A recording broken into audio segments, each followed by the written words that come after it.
I scheduled my gallbladder surgery 6 months in advance. I did everything right. I got approval from HR, arranged coverage, even trained a backup. But 3 days before I was supposed to go under the knife, my boss walked into my office with a smile on her face and told me I needed to cancel it. Her beach vacation was more important than my medical emergency. And when I ended up in the hospital anyway, she told everyone I was faking it.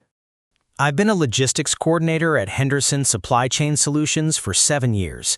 7 years of early mornings, late nights, and weekends spent answering emails about delayed shipments. I'm not saying this to brag. I'm saying it because I want you to understand that I wasn't some slacker trying to game the system. I was loyal, maybe too loyal. My boss, Vivian Marsh, had been managing our department for about 2 years. She came in from corporate with this polished veneer, designer clothes, perfect hair, the kind of smile that never quite reached her eyes. At first, I thought she was just reserved, professional. It took me about 6 months to realize that beneath that corporate exterior was someone who genuinely believed the rules applied to everyone except her. The gallbladder issues started about 8 months ago. Sharp, stabbing pains in my upper right abdomen that would leave me doubled over at my desk. I ignored it at first.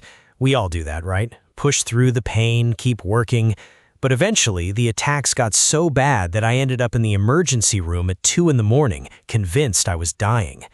Turns out my gallbladder was full of stones.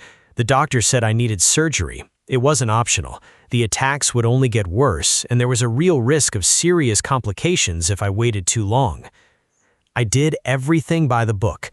I scheduled the surgery for March 15th, a full 6 months out during our slowest period. I submitted the leave request through HR immediately after getting my surgery date. I got written approval from Janet in Human Resources. I even trained Marcus, one of the newer coordinators, to handle my accounts while I was recovering.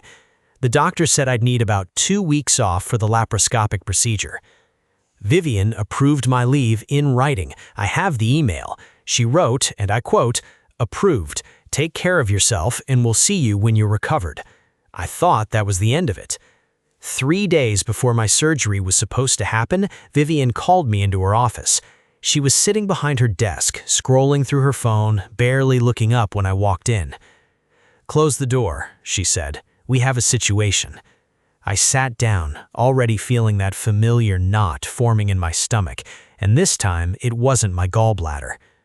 "So, I just realized that your leave overlaps with the Meridian Conference in San Diego.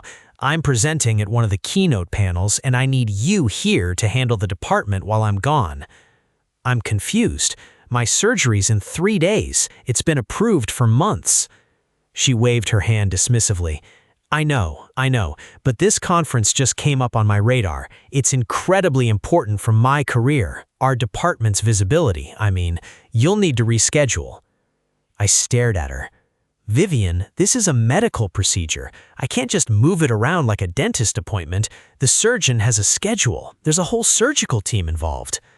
"You scheduled it once, you can schedule it again." She turned back to her phone. "Push it out a month or 2. The conference is only 5 days. It's not a big deal." My hands were shaking. I could feel one of the attacks starting to build, that familiar pressure just below my ribs. "With all due respect," I said, struggling to keep my voice even, "I've been having attacks almost weekly now.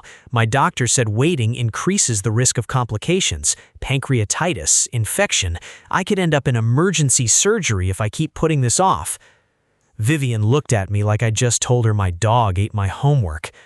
"Look, I understand you're nervous about a little procedure, but we all have to make sacrifices for the team. I'm sure your doctor is being overly cautious. Doctors always are." "It's not being overly cautious, it's, I'm going to need you to handle this. Cancel the surgery, cover the department while I'm at the conference, and then you can reschedule for, let's say, mid-April. That works better for everyone." I left her office feeling like I'd been hit by a truck. I called my surgeon's office. The next available opening was in June, 3 months away. The scheduling coordinator's voice was sympathetic but firm. "I'm sorry, we're booking that far out now." I went to HR. Janet listened to my situation with what seemed like genuine concern, but when I asked her to intervene, she got that look, that I don't want to get involved look. Vivian is your direct supervisor, she said carefully. If she's asking you to adjust your leave, that's really a conversation between you two. Technically, medical leave can be subject to operational needs. But it was already approved. Approvals can be revised if circumstances change. She gave me a tight smile. I'm sure you two can work something out. I tried going above Vivian's head. I emailed our regional director, Paul, explaining the situation. His response came back within hours. Per my conversation with Vivian, I understand you've agreed to postpone your procedure to support department operations. Thank you for your flexibility. I had agreed to nothing. She had already spun the narrative before I could even make my case. The night before the surgery was supposed to happen, I had the worst attack yet. The pain was blinding. I was sweating, vomiting, curled up on my bathroom floor at midnight. My wife drove me to the emergency room, terrified. The ER doctor didn't mince words. Your gallbladder is severely inflamed. You need surgery now, tonight. If we wait, you risk perforation. They operated on me at 4 in the morning, emergency laparoscopic cholecystectomy. I woke up in recovery to 7 missed calls from Vivian. Okay, I need to stop here for a second, because at this point, I'm lying in a hospital bed, drugged up on painkillers, and my boss is blowing up my phone because I'm not at work covering her vacation. Am I crazy, or is this insane? Hit subscribe if you think what she did was absolutely unforgivable, and drop a comment telling me, have you ever had a boss who genuinely didn't care if you lived or died as long as the work got done? Because what she did next, I still get angry just thinking about it. I didn't answer her calls. I couldn't. I was barely conscious, and my wife had wisely hidden my phone in her purse after seeing Vivian's name pop up for the 5th time. The next morning, I finally listened to the voicemails. The first few were terse. "Where are you? The Meridian files are a mess. Call me back immediately." By the 5th message, her tone had shifted to something I can only describe as venomous. "I don't know what kind of game you're playing," she hissed into the phone, "but this disappearing act is completely unprofessional. I had to cancel my presentation because you couldn't be bothered to show up. We're going to have a serious conversation when you decide to grace us with your presence." My wife sent an email to HR on my behalf, explaining that I'd had emergency surgery and would be out for the recovery period originally scheduled. She attached the hospital admission paperwork for good measure. 2 days later, while I was still in the hospital waiting to be discharged, I got an email from Vivian. Not a "how are you feeling" or "hope you recover soon." Instead, it was a formal write-up for job abandonment and failure to follow proper absence notification procedures. I couldn't believe what I was reading. She was disciplining me for having emergency surgery. But it got worse. My wife's friend, Carla, works in the building next to ours. She texted my wife that afternoon with a screenshot that made my blood run cold. Vivian had sent a message to the department group chat, the one I was no longer in, apparently, that read, "Just a heads up, team. Some people will fake anything to get out of work. Don't be that person. We're all counting on each other here." She didn't name me, but she didn't have to. Everyone knew. I was discharged the next day and spent the first week of my recovery alternating between pain, rage, and disbelief. My wife wanted me to focus on healing, and she was right, but I couldn't let this go. I started documenting everything, every email, every voicemail, every text. The original leave approval, Janet's wishy-washy non-response, Paul's email where he claimed I had agreed to something I never said such thing, Vivian's write-up, the group chat screenshot, the hospital admission records with exact times proving exactly when I was admitted and operated on. I contacted an employment attorney. His name was David, and he listened to my story with growing disbelief. "Let me get this straight," he said.